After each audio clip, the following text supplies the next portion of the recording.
झांसी की रानी लक्ष्मीबाई एक ऐसा नाम जो आज भी देशभक्ति की मिसाल बना हुआ है। वो घोड़े पर सवार, तलवार दोनों हाथों में लिए, अपने दुश्मनों को चारों खाने चित्त कर रही तस्वीरें देखकर आज भी दिल गर्व से भर जाता है। लेकिन क्या आप जानते हैं कि एक समय था जब कहा जाता था कि महिलाएं केवल घूंघट के पीछे रहने के लिए बनी हैं, पर इस सोच को बदलने के लिए आई रानी लक्ष्मीबाई। उन्होंने क्रांति की ऐसी ज्वाला भड़काई कि अंग्रेजों के पांव उखड़ने लगे। सालों से भारत अंग्रेजों की गुलामी झेल रहा था, लेकिन जब रानी लक्ष्मीबाई युद्ध के मैदान में उतरी तो उनकी तलवार की चमक से दुश्मन भी सहम गए। उनके साहस, शौर्य और बलिदान की कहानी हर भारतीय के दिल में आज तक बसती है। आपने सुभद्रा कुमारी चौहान द्वारा लिखित कविता तो पढ़ी होगी, सिंहासन हिल उठे, राजवंशों ने भ्रिकुटी तानी थी, बूढ़े भारत में भी आई फिर से नई जवानी थी, चमक उठी, सन 57 में वह तलवार पुरानी थी, बुंदेले हरबोलों के मुंह हमने सुनी कहानी थी, खूब लड़ी मर्दानी, वह तो झांसी वाली रानी थी। लेकिन क्या आप जानते हैं कि यह क्रांति आखिर कैसे शुरू हुई? इस कहानी को समझने के लिए हमें जाना होगा उस दौर में जब अंग्रेजी सत्ता अपने चरम पर थी। 1757 में बैटल ऑफ प्लासी और 1764 में बैटल ऑफ बक्सर के बाद ब्रिटिश सत्ता भारत पर पूरी तरह हावी हो गई थी। 100 सालों तक अंग्रेजों ने भारत को लूटा, निचोड़ा और शोषण किया। लेकिन उससे पहले मैं थोड़ा उनके बचपन के बारे में बता देता हूँ। रानी लक्ष्मीबाई का जन्म 19 नवंबर 1835 को हुआ था। हालांकि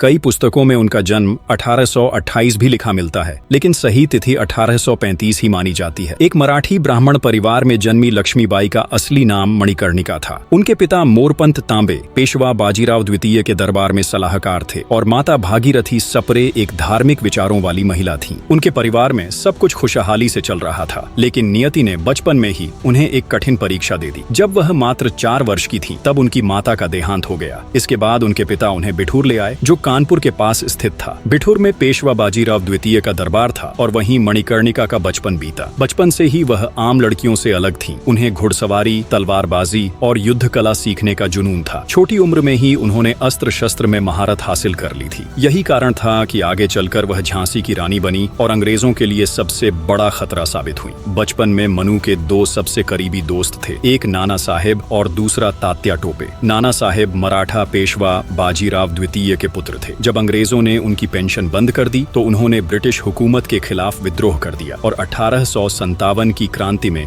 कानपुर से नेतृत्व किया। वहीं तात्या टोपे रानी लक्ष्मीबाई के विश्वास पात्र थे, कुशल रणनीतिकार, युद्ध कौशल में निपुण और अंग्रेजों के खिलाफ विद्रोह में महत्वपूर्ण भूमिका निभाने वाले नायक। मनु, नाना साहेब और तात्या टोपे ये तीनों बचपन से साथ खेले, शरारतें की, लेकिन नियति ने इनके लिए कुछ और ही लिखा था। एक दिन यही तीनों अंग्रेजों के सबसे बड़े दुश्मन बनेंगे। रानी लक्ष्मीबाई को बचपन में छबीली भी कहा जाता था। कानपुर के नाना की मुंहबोली बहन छबीली थी। लक्ष्मीबाई नाम, पिता की वह संतान अकेली थी। नाना के संग पढ़ती थी, वह नाना के संग खेली थी। बर्छी, ढाल, कृपाण, कटारी उसकी यही सहेली थी। वीर शिवाजी की गाथाएं उसको याद जबानी थी। बुंदेले हरबोलों के मुंह हमने सुनी कहानी थी। खूब लड़ी मर्दानी, वह तो झांसी वाली रानी थी। अपनी सुंदरता और चुलबुलापन से वह हर किसी का दिल जीत लेती थी। वह बचपन से ही महाराज शिवाजी, महाभारत और रामायण की कहानियां सुनकर बड़ी हुई थी। इन कहानियों ने उनके मन में देशभक्ति और साहस की भावना भर दी। ऐसा कहा जाता है कि जब मनु छोटी थी तब एक ज्योतिषी ने उनके पिता से कहा था कि आपकी बेटी कोई साधारण लड़की नहीं है, वह एक दिन रानी बनेगी। लेकिन लोगों को उस समय कहाँ पता था कि यह कोई आम रानी नहीं बल्कि यह रणभूमि की महारानी बनने वाली थी। मनु धीरे धीरे बड़ी हो रही थी। उन्होंने घुड़सवारी, तलवारबाजी और रणनीति में महारत हासिल कर ली थी, लेकिन नियति ने उनके लिए कुछ और ही तय कर रखा था। 1850 में मात्र 14 वर्ष की आयु में उनकी शादी झांसी के राजा गंगाधर राव नेवलकर से कर दी गई। अब मनु कानपुर की छबीली से झांसी की रानी लक्ष्मीबाई बन चुकी थी। झांसी की प्रजा ने उन्हें खुले दिल से स्वीकार किया और रानी भी पूरी निष्ठा से झांसी की रक्षा और शासन में जुट गई। वहीं 1851 में रानी लक्ष्मीबाई ने एक पुत्र को जन्म दिया जिसका नाम दामोदर राव रखा गया। पूरा राज्य इस खुशी से आनंदित था, लेकिन यह खुशी ज्यादा दिन नहीं टिक पाई। महज 4 महीने बाद ही दामोदर राव की मृत्यु हो गई। इस दुख ने राजा गंगाधर राव को अंदर तक झकझोर कर रख दिया। वे मानसिक और शारीरिक दोनों रूप से कमजोर पड़ने लगे। इस स्थिति में उन्होंने अपने चचेरे भाई वासुदेव राव नेवलकर के एक बच्चे आनंद राव को गोद ले लिया और उसे दामोदर राव नाम दे दिया। लेकिन उस समय British governor general Lord Dalhousie ने भारत में एक क्रूर नीति लागू कर दी थी, डॉक्ट्रिन ऑफ लैप्स, जिसे आमतौर पर हड़प नीति कहा जाता है। इस नीति के तहत अगर किसी राज्य का राजा बिना सगे उत्तराधिकारी के मर जाता तो वह राज्य ब्रिटिश साम्राज्य में मिला दिया जाता। झांसी भी इस नीति का शिकार होने वाली थी। राजा गंगाधर राव की कोई सगी संतान नहीं थी, केवल गोद लिया हुआ पुत्र दामोदर राव था। इस पर राजा गंगाधर राव ने झांसी को अंग्रेजों को सौंपने से साफ इनकार कर दिया। उस समय समय अंग्रेजों ने कुछ देर के लिए चुप्पी साध ली, लेकिन वे हार मानने वालों में से नहीं थे। 1853 में जब राजा गंगाधर राव का स्वास्थ्य अत्यधिक बिगड़ गया तो उनकी मृत्यु हो गई, और जैसे ही राजा का देहांत हुआ अंग्रेजों ने अपना असली रंग दिखा दिया। उन्होंने षड्यंत्र रचकर रानी लक्ष्मीबाई को झांसी छोड़ने का पत्र भेज दिया। जरा सोचिए, एक 18 साल की लड़की जिसका अभी अभी पति चल बसा, जिसकी अपनी कोई संतान नहीं, जिसके सिर से पति की छत्र छाया हट चुकी थी, और अब अंग्रेज झांसी छीनने के लिए खड़े थे। लेकिन कहते हैं न कि भगवान भी कठिन परीक्षा उन्हें ही देता है जो उसे सहने की ताकत रखते हैं। अगर आपको कभी लगे कि आपके जीवन में दुख बहुत बड़ा है तो रानी लक्ष्मीबाई को याद कर लीजिएगा, जिन्होंने अपने पति खो दिए, संतान खो दी और अब झांसी भी खोने वाली थी, लेकिन फिर भी उन्होंने हार नहीं मानी। तब अंग्रेजों ने कहा झांसी का किला छोड़ दो, लेकिन लक्ष्मीबाई ने साफ ऐलान कर दिया, मैं अपनी झांसी नहीं दूंगी। अब रानी लक्ष्मीबाई 19 साल की उम्र में झांसी को संभालने लगी। उन्होंने न सिर्फ प्रशासन संभाला बल्कि खुद को युद्ध के लिए तैयार करने में जुट गईं। वे हर सुबह 3 बजे उठती, इसके बाद कुछ समय मेडिटेशन करती, फिर सुबह 8 बजे दरबार में पहुंचती, फिर अगले 3 घंटे में वे सैन्य तैयारियों की रिपोर्ट देखती, सैन्य अधिकारियों से चर्चा करती और ब्रिटिश नीतियों का विश्लेषण करती। दोपहर तक ये कार्य समाप्त होते, फिर वे झांसी की जरूरतमंद प्रजा से मिलती। वे दान में विश्वास रखती थी, इसलिए गरीबों और भिक्षुओं को दान देती,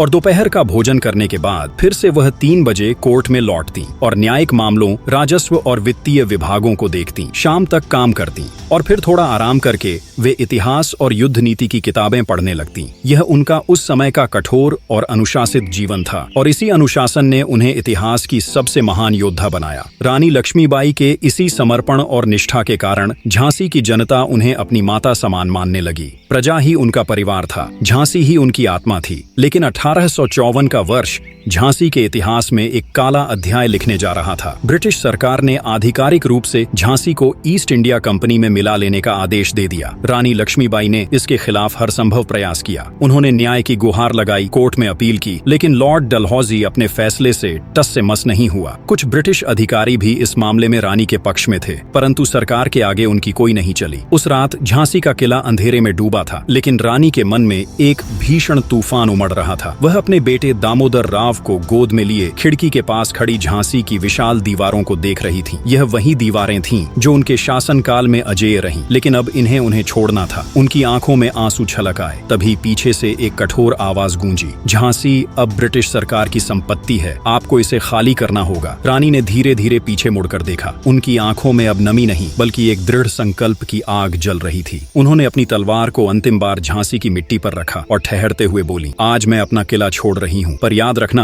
एक दिन मैं इसे वापस जरूर लूंगी। उस रात रानी लक्ष्मीबाई अपने बेटे के साथ झांसी के किले से निकल गईं। अब वह पास में एक छोटी सी हवेली में रहने लगी, लेकिन उनका संघर्ष यहीं समाप्त नहीं हुआ। अंग्रेजों ने उनके लिए केवल 5000 रुपए मासिक पेंशन तय कर दी। यह पेंशन एक रानी के लिए नहीं बल्कि एक साधारण अंग्रेज नागरिक के लिए भी अपर्याप्त थी, और तो और उनके गहने तक जब्त कर लिए गए। जिस रानी ने अपना सब कुछ झांसी के लिए समर्पित कर दिया था, उसे अब एक सामान्य अंग्रेज नागरिक से भी नीचा का दर्जा दे दिया गया था। लेकिन रानी लक्ष्मीबाई इतनी आसानी से हार मानने वाली नहीं थी। वह लगातार झांसी को वापस पाने का मार्ग खोज रही थी। तभी उन्होंने एक नाम सुना, जॉन लैंग। यहाँ मैं बता दूं कि जॉन लैंग एक ऑस्ट्रेलियाई वकील थे जिन्होंने पहले भी ईस्ट इंडिया कंपनी के खिलाफ मुकदमे जीते थे। वह खुद भी ब्रिटिश सरकार की अन्यायपूर्ण नीतियों से घृणा करते थे। रानी ने तुरंत जॉन लैंग को अपने पास बुलाने का आदेश दिया। उनके स्वागत में 50 घुड़सवार भेजे गए। पालकी में एक छोटा सा बक्सा रखा गया जिसमें बर्फ के टुकड़ों के बीच विदेशी शराब और बियर रखी गई थी। जब जॉन लैंग ने यह देखा तो उन्हें एहसास हो गया कि रानी लक्ष्मीबाई कोई साधारण महिला नहीं है। जब वे झांसी पहुंचे और रानी से मिले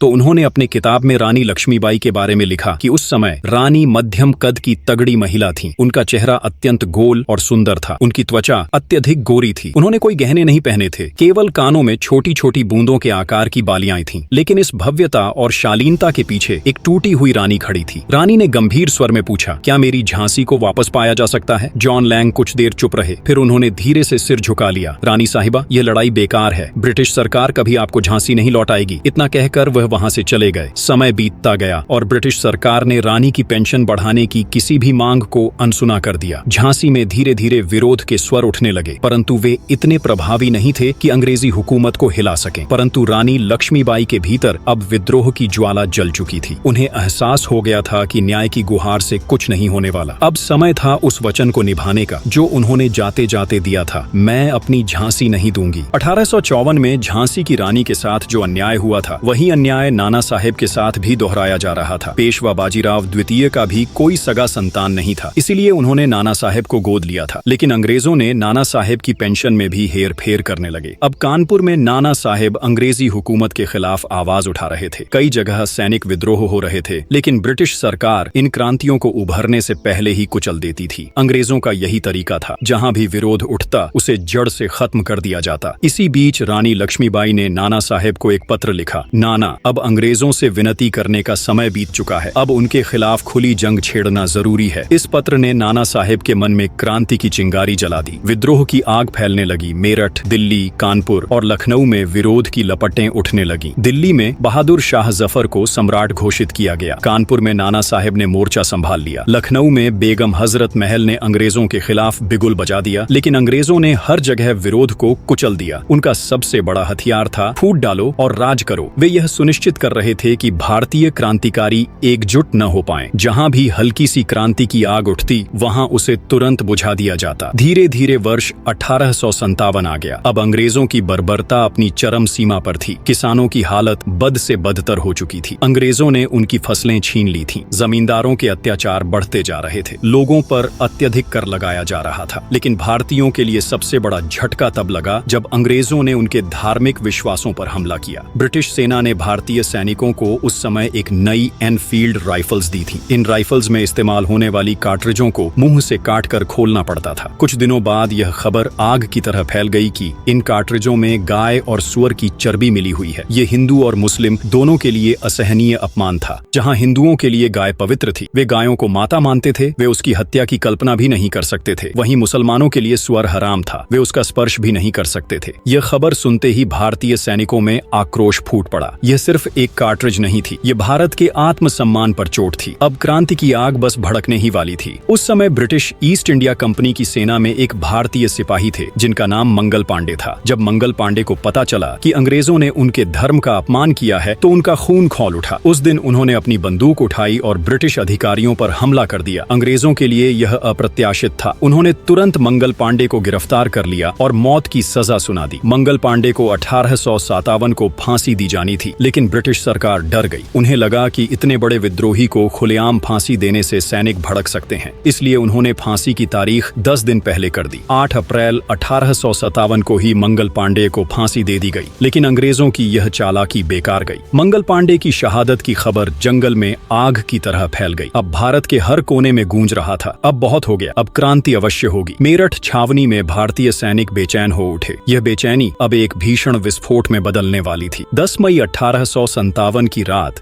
मेरठ में एक अजीब सी खामोशी छाई हुई थी। यह खामोशी तूफान से पहले की शांति थी। चारों ओर कोई आवाज नहीं थी, लेकिन दिलों में एक अग्नि जल रही थी। अचानक जैसे ही घड़ी की सुइयों ने रात के 12 बजाए, भारतीय सैनिकों ने अपनी बंदूकें उठा ली। चुपके से बैरकों में आग लगाई गई और उन अंग्रेज अधिकारियों को मार गिराया गया जिन्होंने भारतीय सैनिकों और आम नागरिकों पर अत्याचार किए थे। यह बगावत की पहली चिंगारी थी जो अब पूरे देश में फैलने वाली थी। बगावत की यह खबर हवा की तरह फैलने लगी। कानपुर, लखनऊ, दिल्ली, झांसी, हर दिशा में क्रांति की आग सुलग उठी थी। दिल्ली में भारतीय सिपाही बहादुर शाह जफर को सम्राट घोषित कर चुके थे। यह एक बहुत बड़ा झटका था ब्रिटिश साम्राज्य के लिए। अब दिल्ली की गलियों में अंग्रेजों का नाम तक सुनाई नहीं दे रहा था। सभी भारतीय एकजुट हो गए थे और यह संघर्ष सिर्फ सिपाही विद्रोह नहीं, बल्कि भारत की स्वतंत्रता संग्राम की शुरुआत थी। उधर कानपुर में नाना साहेब पेशवा ने मोर्चा संभाला था। उनका नेतृत्व सैनिकों और आम नागरिकों में एक नई उम्मीद का संचार कर रहा था। नाना साहेब के नेतृत्व में भारतीय सिपाही अंग्रेजों को चारों ओर से घेर चुके थे। हफ्तों तक घमासान युद्ध चलता रहा। भारतीय सैनिकों ने दृढ़ संकल्प से युद्ध लड़ा। इस दौरान अंग्रेजों ने हर मुमकिन कोशिश की, लेकिन वे भारतीयों के साहस और संघर्ष के सामने टिक नहीं सके। इसी दौरान गंगा के किनारे स्थित सती चौरा घाट पर एक भयंकर संघर्ष हुआ। भारतीय सैनिकों ने अचानक ब्रिटिश सैनिकों पर गोलियों की बौछार कर दी। यह हमला बेहद घातक था। गंगा के पानी में खून बहने लगा। और घाट के आसपास की हवा में चीखें गूंज उठी। यह नरसंहार इतिहास में सती चौरा घाट नरसंहार के नाम से दर्ज हो गया। यह दृश्य न केवल भारतीय सैनिकों के साहस का प्रतीक बना, बल्कि यह उनकी स्वतंत्रता की ललक और ब्रिटिश साम्राज्य के खिलाफ उनके गुस्से का भी प्रतीक था। गंगा का पानी अब लाल हो चुका था, जैसे देश के लिए एक नया अध्याय लिखने का समय आ चुका हो। इधर रानी लक्ष्मीबाई भी फिर से किले पर अपना शासन स्थापित कर ली, लेकिन असली भयावहता अब शुरू हुई थी। अंग्रेजों की पत्नियां, उनके बच्चे, उन सब पर भी हमला होने लगा। यह हमला न केवल बेरहमी से किया गया, बल्कि इसे बीबी घर नरसंहार के नाम से भी जाना गया। इन निर्दोष महिलाओं और बच्चों की हत्या के बाद ब्रिटिश हुकूमत में घबराहट फैल गई। अंग्रेजों ने अब एक कड़ा संदेश दिया, अब कोई माफी नहीं, सिर्फ बदला। ब्रिटिश अफसरों ने यह फैसला किया कि अब कोई नरमी नहीं बरती जाएगी। जैसे ही यह आदेश आए, कई अफसरों के मुंह से निकला, नो वकील नो दलील। हर भारतीय विद्रोही को तोप से बांधकर उड़ा दो, सड़कों पर सार्वजनिक फांसी दो, बहादुर शाह जफर के पोतों को अधनंगा करके पॉइंट ब्लैंक पर गोली मार दो।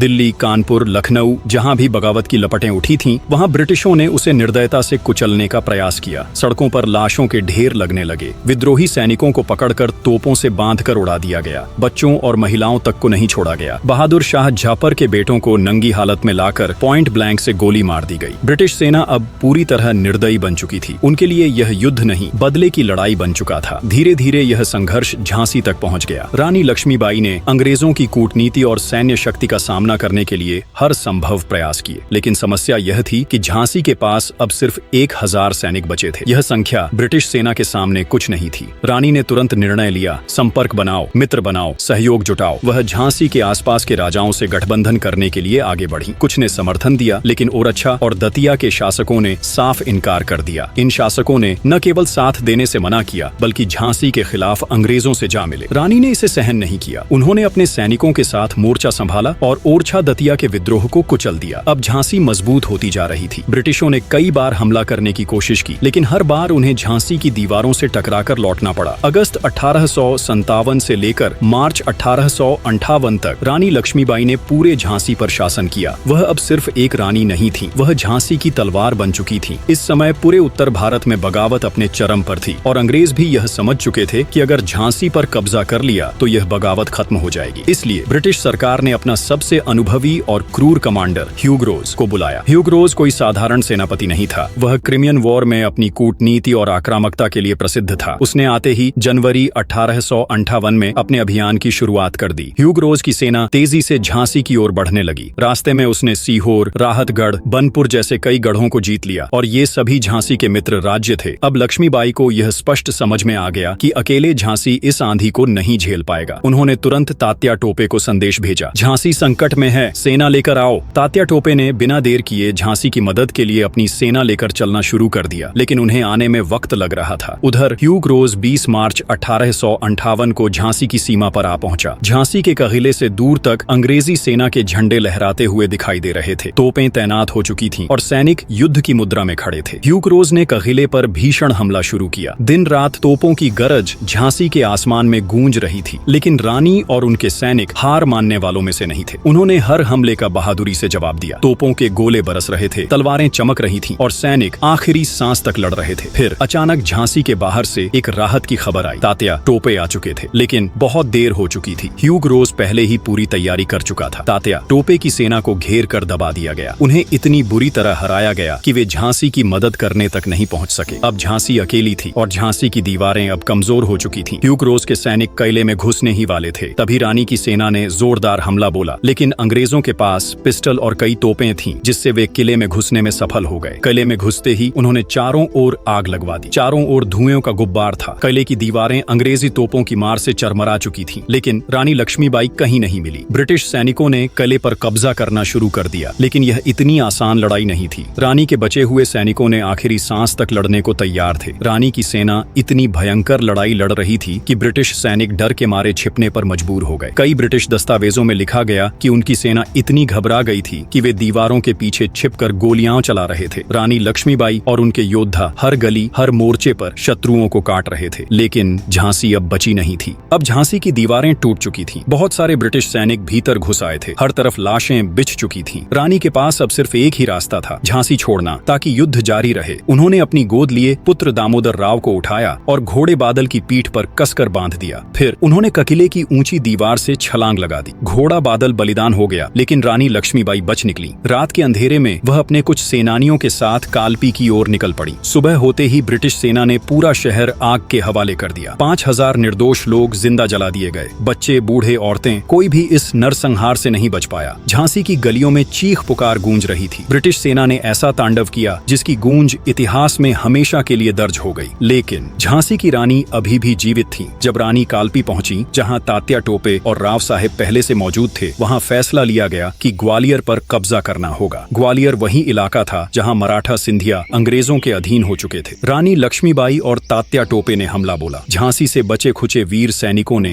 अपनी अंतिम ताकत लगा दी और ग्वालियर विजय हो गया। सिंधिया भाग गए। ग्वालियर पर स्वतंत्रता सेनानियों का कब्जा हो गया। अब रानी के पास एक सशक्त किला था, एक सेना थी और एक आखिरी युद्ध की तैयारी। लेकिन अंग्रेजी सेना पीछा करते हुए ग्वालियर भी पहुंच गई। ह्यूग रोज ने अब अपनी पूरी ताकत झोंक दी। 17 जून 1858 को रानी लक्ष्मीबाई ने ग्वालियर के फूलबाग में वह बाघिन की तरह लड़ी। कैप्टन रॉड्रिक ने बाद में बताया कि रानी लक्ष्मीबाई जैसी योद्धा उन्होंने कभी नहीं देखी थी। घोड़े पर सवार रानी ने रस्सी को दांतों से पकड़ रखा था ताकि दोनों हाथों से तलवार चला सके। उनकी एक एक चोट पर दुश्मन धराशायी हो रहे थे। लेकिन तभी ह्यूग रोज की एक गुप्त सेना ने ऊंटों की एक पूरी टुकड़ी युद्ध में झोंक दी। यह ह्यूग रोज का सबसे घातक दांव था। पहले से थकी हुई भारतीय सेना पर ऊंटों पर सवार अंग्रेजों ने अचानक हमला बोल दिया। अब रानी के सैनिक पीछे हटने लगे। ब्रिटिश सैनिक अब बेतहाशा गोलियां चला रहे थे, लेकिन रानी ने हार मानने से इनकार कर दिया। वह आखिरी सांस तक लड़ रही थी, लेकिन अकेली रानी कितनों से लड़ती। लड़ते लड़ते उनके कंधे पर गहरी तलवार लग गई और फिर एक गोली उनके शरीर में समा गई। घाव गहरे थे, रक्त धाराओं में बह रहा था, पर उनकी आंखों में अभी भी वही ज्वाला थी, आजादी की। गंभीर रूप से घायल रानी पास के एक मंदिर तक पहुंची। वहां एक पंडित ने उन्हें गंगा जल दिया। उनका शरीर दर्द से कराह रहा था, पर होठों पर बस एक ही बात थी, दामोदर का ख्याल रखना। और फिर इस वीरांगना ने अपनी अंतिम सांस ली। ब्रिटिश सेना को डर था कि यदि रानी का पार्थिव शरीर भारतीय के हाथ लग गया तो क्रांतिकारियों की भावना और प्रबल हो जाएगी। इसलिए उनके कुछ विश्वास पात्र सैनिकों ने पास के जंगल में लकड़ियां इकट्ठी कर रानी का अंतिम संस्कार किया। रानी की वीरगति के बाद झांसी का पतन हो गया। धीरे धीरे क्रांति की ज्वाला मध्यम पड़ने लगी। तात्या टोपे ने संघर्ष जारी रखा, लेकिन 1 वर्ष बाद पकड़े गए और उन्हें शिवपुरी में फांसी दे दी गई। दिल्ली में बहादुर शाह जफर के उत्तराधिकारियों को खूनी दरवाजे पर बेरहमी से मार दिया गया। नाना साहेब नेपाल भाग गए। युद्ध खत्म होने के बाद जनरल ह्यूग रोज ने कहा था, only man among the rebels, यानी क्रांतिकारियों में केवल एक ही व्यक्ति पुरुषों जैसा साहसी था, रानी लक्ष्मीबाई। परंतु यही अंग्रेज जो अब उनकी बहादुरी के कसीदे पढ़ रहे थे, उस समय झांसी लौटाने को तैयार नहीं थे। 1857 की क्रांति भले ही विफल हो गई, लेकिन इसने अंग्रेजों की नींव हिला दी। गवर्नमेंट ऑफ इंडिया एक्ट आया और भारत ईस्ट इंडिया कंपनी से निकलकर सीधे ब्रिटिश क्राउन के अधीन हो गया। भारत अब आधिकारिक रूप से ब्रिटिश इंडिया बन चुका था। रानी लक्ष्मीबाई का बलिदान व्यर्थ नहीं गया। उनका साहस, उनकी वीरता और उनका विद्रोही जज्बा हर भारतीय के हृदय में अमर हो गया। इतिहास ने उन्हें केवल एक योद्धा के रूप में नहीं, बल्कि एक प्रेरणा के रूप में अंकित किया। मात्र 23 साल की उम्र में वह अंग्रेजों से जा भिड़ी और एक ऐसी प्रेरणा बन गई जो कभी नहीं मिटेगी। उम्मीद है आप लोगों को रानी लक्ष्मीबाई की वीर गाथा पसंद आया होगा। आप लोग अगर यहाँ तक वीडियो देख लिए है तो मैं आपसे एक विशेष निवेदन करता हूँ, कमेंट करके जरूर बताएं कि रानी लक्ष्मीबाई की इस प्रेरणादायक गाथा के बाद आप किस वीर या वीरांगना की कहानी सुनना चाहेंगे। और यदि आप गोंडवाना के अमर वीरांगना रानी दुर्गावती की गाथा सुनना चाहते हैं तो स्क्रीन पर दिख रहे वीडियो पर जरूर क्लिक करें। वीडियो देखने के लिए आपका बहुत बहुत धन्यवाद।